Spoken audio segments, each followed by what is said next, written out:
Hello, backpackers. You're going to hear me say that again in a couple seconds, but I just made a video about my loadout for the High Sierra Trail, and I realized I left out some context that I should have given at the beginning that would help kind of you understand the loadout and why I chose some things. After I watched it, I realized this. So I'm just going to quickly dive in to kind of set the stage for this loadout on the High Sierra Trail, just so you know some details that really do, I think, kind of relate to the gear selection. So number one, we're going to be doing the High Sierra Trail in its entirety from west Sierra over to the east side of the Sierra and exit Whitney Portal. The High Sierra Trail is a permitted trail to through hike. It's 70 miles long. We're going to be doing it in early July, so that's driven some of the gear choices too. We're going to be spending 8 days total on trail. That includes one full day of an on-trail zero to do some fly fishing. And it also includes about a Nero day of moving only 3.5 miles. So again, so we can fish one of the days when we're near some good water. So we have a zero and a Nero built into these 8 days. We're going to be doing 9 days food carry with the Bear Vault 500, we each have one, which is required in the Sierra in that area. For food storage. It's going to be a struggle to fit 9 days in the BV500, I think, and there's no resupply here. So you're in the mountains and you don't exit till you come out Whitney Portal. There's no place really to do a reasonable resupply. So we'll be packing everything we need all in one shot from the very beginning. So that's the backdrop for the loadout. So you'll hear me say hello, backpackers, again in a couple seconds, so thanks for listening. Hello, backpackers. This is Juan from Juan Backpacks. I'm really excited today because I'm going to go over my loadout, my total gear loadout for the High Sierra Trail. I think I've got everything pretty much down to where I want it. I've been to the Sierra a number of times backpacking, including doing the John Muir Trail last year, about 250 miles worth of it, because I had a couple days to get into the trail, and then starting from there because I couldn't get a southbound permit. So I'm going to be doing the High Sierra Trail with my son and one other friend. And so this is my total loadout. I'm going to go over my worn gear. I'm going to go over the gear that's in my Gossamer Gear G420, which is a 40-liter pack. And then I will hopefully give you some ideas about the kind of gear you can use or pack if you do a similar trip. One thing I want to start out with, though, there's some gear that I'm not carrying with me.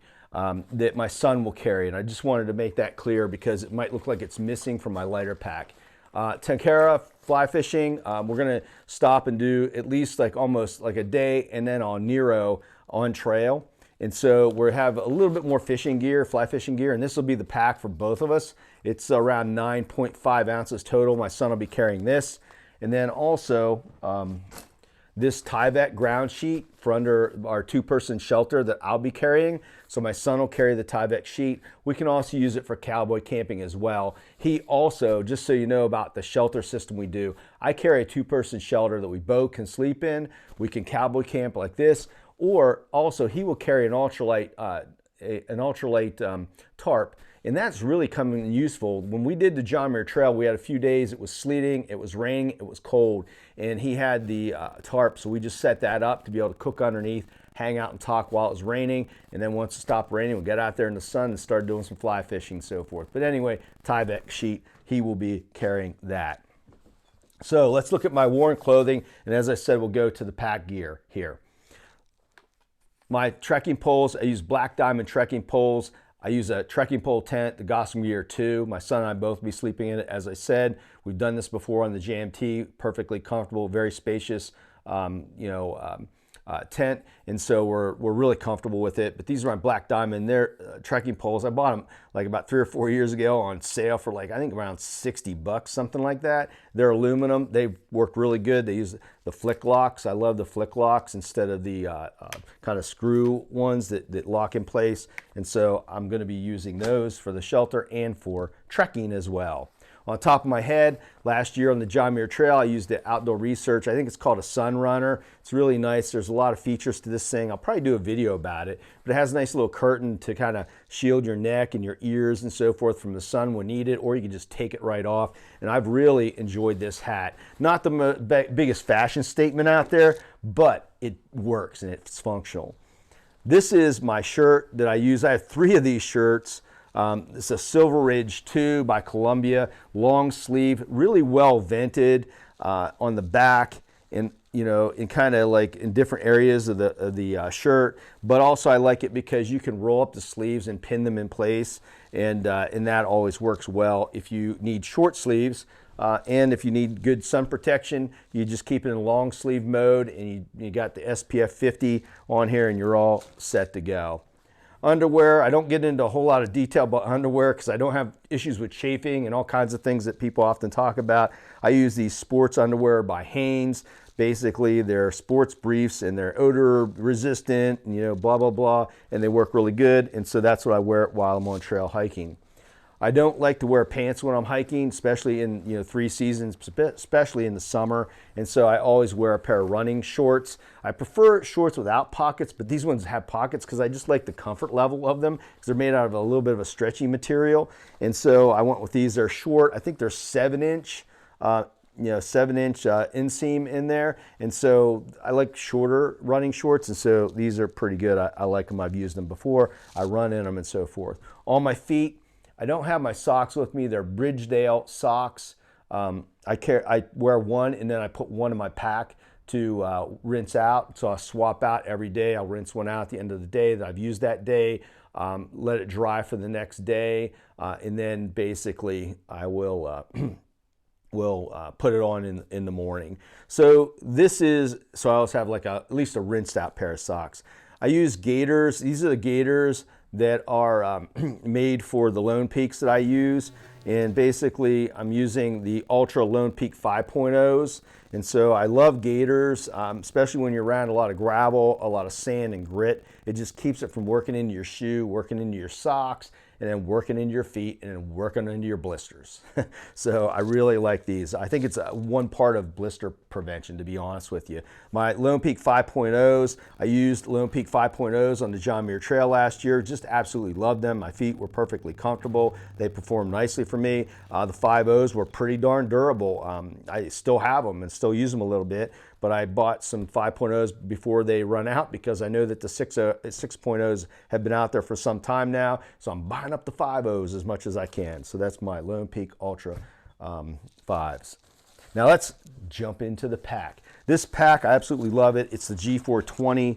I like it for a ton of reasons. It fits all my gear in here for the trip, and my BV 500 as well. So it's it just packs things so nicely. The thing I like about with the BV 500, the bigger bear can, and I'm going to explain this because I think this is a pretty important feature of this pack, or a way that this pack can be used. It's got static lines on both sides, and I can tension down those static lines when the bear can is in there, and then just kind of lock the bear can in place. My other pack, I had some problems when the pack wasn't quite full. It was bigger. It was a 60-liter pack. My bear can would shift and then to one side or the other, and then I would end up getting really uncomfortable on my shoulders and back during the day because the bear can was shifting when I was, hiking and moving up the trail and going up passes and so forth. So I like that, and it's got a roll top that locks down on both sides, which further locks the bear can in place. And then if that wasn't enough, there's a strap across the top that I strap and lock, and that also helps to lock this bear can in place so it doesn't shift. I've done some load testing actually with the thing fully loaded just as it is here, with about 10 plus pounds of simulated food inside the bear can, and it worked perfectly. So on the outside, let's go through the pockets first, or let's do the straps first. On the straps, I've got a thermometer here. Basically, it's an electronic thermometer that will monitor automatically high temps, low temps. I like to have it because it helps me assess my gear and how it's doing, different gear loadouts and different combinations of gear I have for staying warm at night or staying warm during the day and so forth. And so I like this temperature gauge. I also use the Garmin InReach Mini. I've been using it for 3 or 4 years now. I think it's like 4 years now at least. And I really enjoy it, the communication features, and obviously the SOS button as well. On the shelter pocket over here, the longer pocket on the G420, I've got my Gossing Gear 2 in here, and I really just hot dog it out and make it a little bit longer, and I keep it in the stuff sack to keep everything kind of together. And then down in here, I always stuff the tent stakes. Down in the comment, or not in the comments, but down in the description below the video, I have my lighter pack link, and it has all the weights. So I'm not going to do a lot of the weights here, just to let you know, all the weights are there. And when it comes to my shelter, I just weigh everything together, all in, and basically that's the weight, except for the ground sheet. That's the only thing I don't include in the weight. On this side pocket also, because it's longer, I put my Tenkara rod in here, and I explained to you about the Tenkara fishing gear as well. And so this is the rod that I'm going to be taking with me. It's like 4.1 ounces. Again, that's on my lighter pack link. And on the other side, my water pockets. Basically, I take 2 water bottles most of the time. Basically a liter water bottle for clean water, and then a drinking bottle that's like 0.75 liters, and it has a sports cap on it. And so I'll mix my drinks in here, things like that. And this, I'll just have extra water in here. And then if I need another liter of water, I could use the bag for my BeFree, which is a 1 liter bag. So, and I just put some dirty water, I'll put some dirty water in there and take it with me if I need a little bit of extra water. So that's my water storage. Let's get rid of that. Now, in the front pocket is where I've got a lot of stuff. The first thing I'm going to pull out is my cook kit. There are 2 things missing from the cook kit here because they're inside the BV500. The 2 things are my spoon and my repack by Hyperlite mountain gear. I repackage all my food into freezer bags, and then I rehydrate it in the freezer bags by dumping boiling water in there. I got to use freezer bags, and the thing with the repack, that's basically like an insulated package. You put the freezer bag in so that the water doesn't cool off real fast because it's just plastic, right? And it holds in the heat so that it rehydrates your food and keeps it warmer. So that's awesome. My cook kit really is held together by this band, and it's a Toaks 750 milliliter pot. And I've got a MSR Pocket Rocket 2 that unfolds. So I'm just going to unfold one arm there, right? So it totally unfolds, folds up, so it fits in the pot. Got a mini Bic here for lighting the fire, kicking the tires. And I've got this lighter load towel. It's like 0.3 ounces. And then just a 110 gram canister fuel. I love this 750 milliliter pot because, as I've said on some of my other videos, but I'll say it again, I can dump off water into my repack, rehydrate my food, and still have enough hot water left over just in one boil to make a hot drink when it's dinner time or lunch time. Usually don't cook for lunch or for breakfast, and so my cooking really revolves around dinner time. So that is my cook kit. Now, also in the front pocket here is my water filter. I've been testing another water filter, but I really like the BeFree because it's just simple. It's one thing to carry in one bag and no moving parts, no lids, caps, or anything to lose. And so I like the BeFree, and so I want this to be simple, and that's what I'm going to be using on trail, on the High Sierra Trail.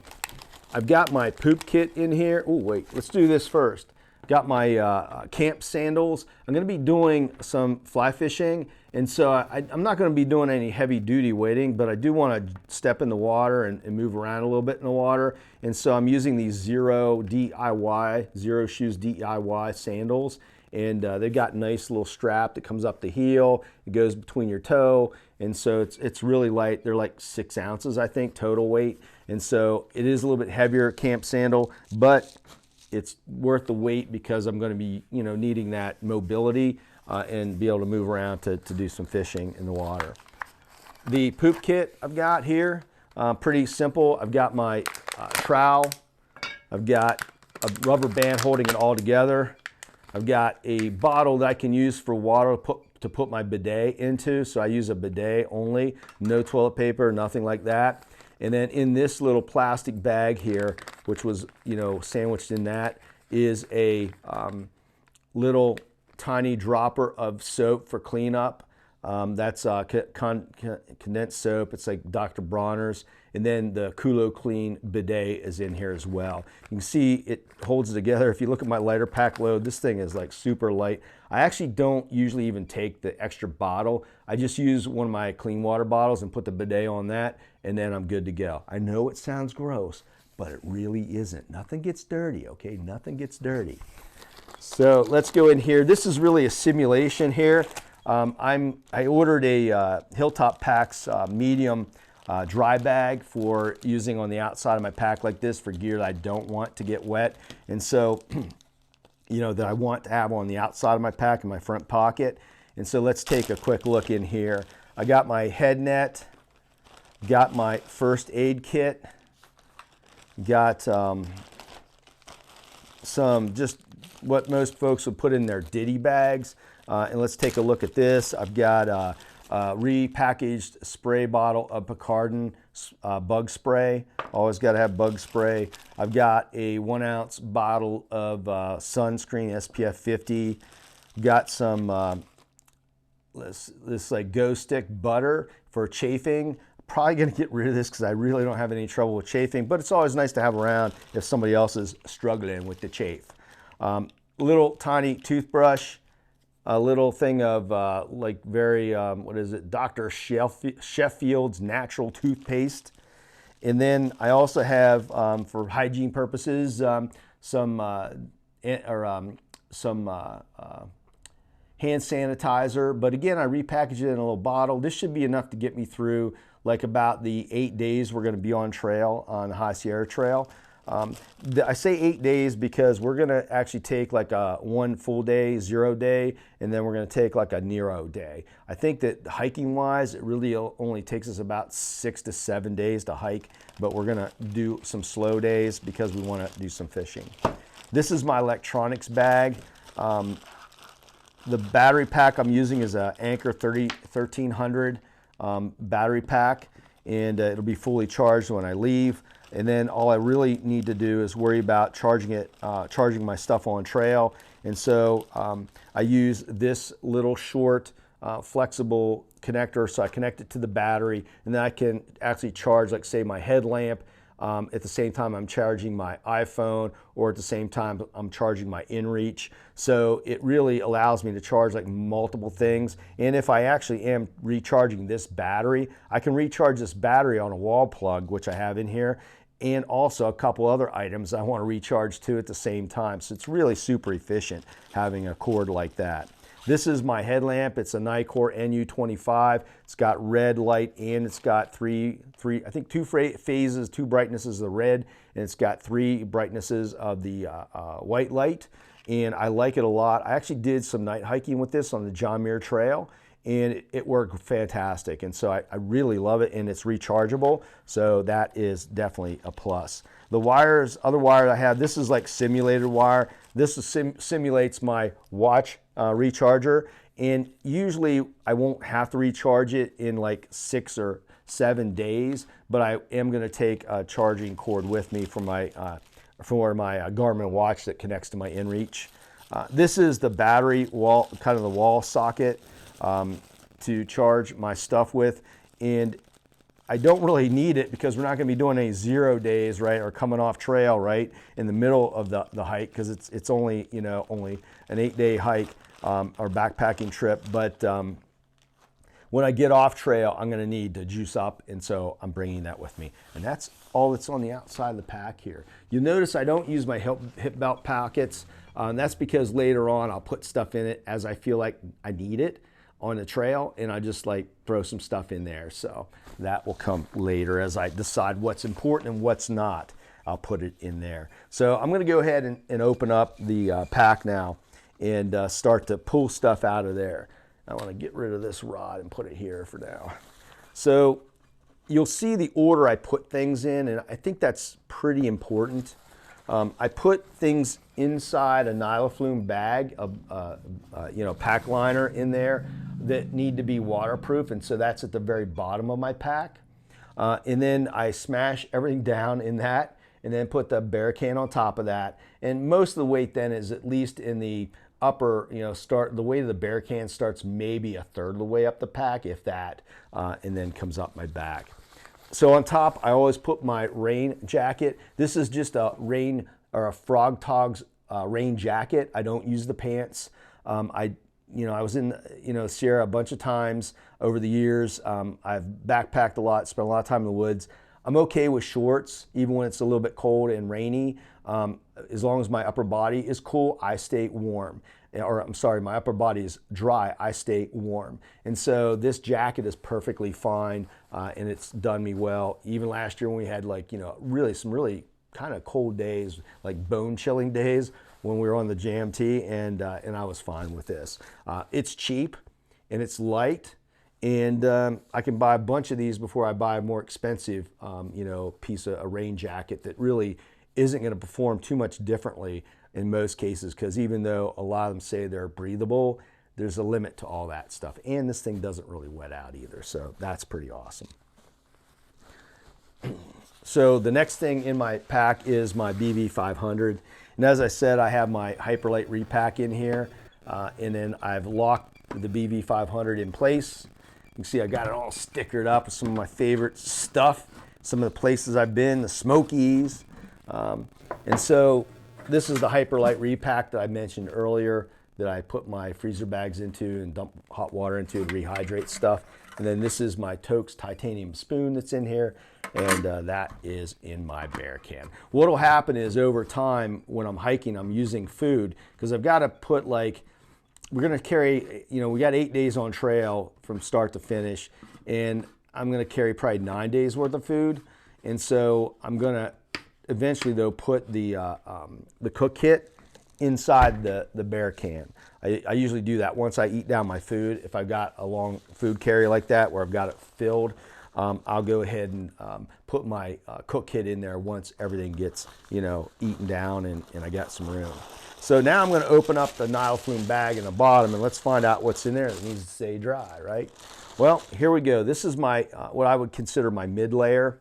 I can wear this over top of my hiking shirt as a warmth layer. And but this is a KUIU Peloton 97 hoodie, and it is made of a fleece, and it's very, very lightweight. I mean, check my lighter pack link below. This thing is super lightweight, but the weight to warmth is awesome. It's a high-tech piece of gear. It's pretty expensive. It's made by KUIU. They're a company that specializes in backcountry hunting, and basically backpacking in and spending days and weeks out in the backcountry, and they really have some awesome, highly technical gear that can get you in the backcountry really light, but it is a little salty. But sometimes you get what you pay for. This is another KUIU product. This is their down jacket. Mine comes in at just over, I think it's around 7 ounces. And this thing is just super warm for the weight. I think it might be less than 7. Again, check my lighter pack. But it really packs down super small. It's down. I think it's 850 fill. It's a KUIU, a down jacket. It's their lightest down jacket that they make. But the warmth to weight ratio is really just superb. And when I put that thing on, I can literally feel the heat reflecting back into my body. And I've used it in a lot of different, cold situations. Even fly fishing here in the Northeast in the wintertime, that's what I wear when I'm fly fishing. So that's part of my pack clothing. Now, I don't have my other pack clothing till down closer to the bottom, because it's usually the last thing I'm thinking about. This is my whoa, the pack just went away. So this is my Thermarest X Lite, and this is actually the Neo Air X Lite women's version. I've used this for 3 years. It's shorter. It's for people around 5'6", 5'7", and I'm a shorter person, and I like it because the R value is higher than the normal one. This is R value is 5.6. So that really does me, even in the wintertime, I've used this supplemented with another pad underneath it, like a smaller, lighter pad underneath it. and it really does well for me. I find it extremely comfortable. I put some Velcro hook on there so that I can put my pillow on top and it won't slide off, and all is good. I've found it to just be totally awesome. I'm a side sleeper. I roll, I go all over the place, and I've never had issue with it. So that's me personally.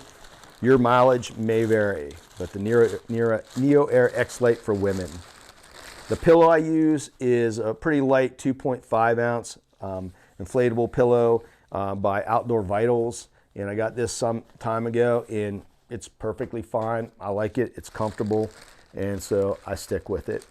My sleep socks, I like sleep socks, and this is like the lightest pair of, I think they're Smart Wool socks, the lightest pair that I could find, and so I like that because at night I just feel more comfortable, especially if it's cold or high altitude. I just feel warmer when I wear sleep socks, and I feel more comfortable at the end of the day having a nice, clean, soft pair of sleep socks. Makes me feel good. My sleep clothes also will double as my base layer if I need it. So you saw I had shorts, right? And so I might need a base layer sometimes if it gets super cold out there and I don't have anything else to put on my legs. And so these are the tops and bottoms.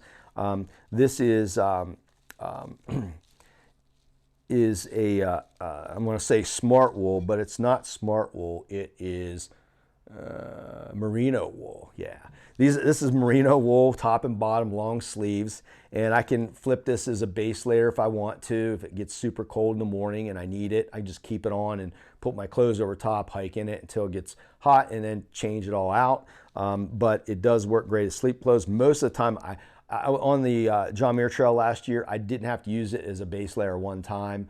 You know, everything else I had was enough to keep me warm, even when it was sleeting and you know, getting pretty cold. And we slept at like 12,500 feet one time, and it was cold, but didn't really need it. So, but I did need it to sleep in because it kept me warm. So sleep clothes, awesome. Hat, this is another merino wool hat, and this is from Kuiu as well. This hat is less than an ounce. It keeps you really warm. The thing that I like about it is the highly technical design. It literally will pull that moisture. When you sweat, if you're wearing it hiking and you're sweating, it'll pull that moisture to the outside of the hat, and you can literally reach up and feel that moisture out there, and then it just evaporates off without making you cold. And so I really like this hat. And for the weight and everything, you just can't ask for a better hat. Do I use a different hat in the wintertime? I do, but 3 seasons, July in the Sierra, I think that would work fine. I take an extra pair of underwear and an extra pair of socks with me, which are not pictured here right now. And I do this, you know, I basically rinse everything out every day. And then that way, you know, I can put that away, put on fresh stuff, you know, in the morning, and I'm all set to roll. So fresh socks, fresh underwear, switched out every day. And at the very bottom, the last thing here is my Hammock Gear Economy Burrow. And my Economy Burrow is a quilt. It's a 20-degree quilt, and I've had it for 3 years. I've used it in the Smokies. I've winter camped with it here in Pennsylvania just a few weeks ago, and you know, down into 20 degrees. And I've used it in the Sierra numerous times, and obviously during my John Muir Trail through hike, and I really enjoy it. It's a good price, and it's a quality you know, quilt. And so I really have no complaints about it. I really feel like it's performed well. I take care of it. You notice I got an orange one here. You know, I'm just going to throw you a little piece of info. The reason I have an orange quilt is because if we need to signal somebody, or I just feel like this is something that would come in useful. So let's say we do have to hit the SOS button and we've got a helicopter coming or something like that. Like, we could literally put this thing out and it would be able to be spotted pretty easily. So there's a method to my madness. Most folks, I think, would go for like the drab colors and things like that. I like this bright color because I can hang it in a tree if I need to signal people, to get somebody's attention. There's a million things I could do with this thing. And so put it on the side of a boulder. So I really like the orange color, and that's really the reason I got it. So anyway, I try to think ahead on things. So that is my High Sierra Trail loadout that is 13.6 pounds. Again, you can check out my lighter pack link in the video notes below. If you have any questions, you have any comments, do you have any suggestions for me, certainly, or if you'd like to see some more detail of something here, certainly go ahead and put some comments down below. So until next time, get out there and do some backpacking and some hiking and stop watching YouTube videos. But I'll see you on my next video.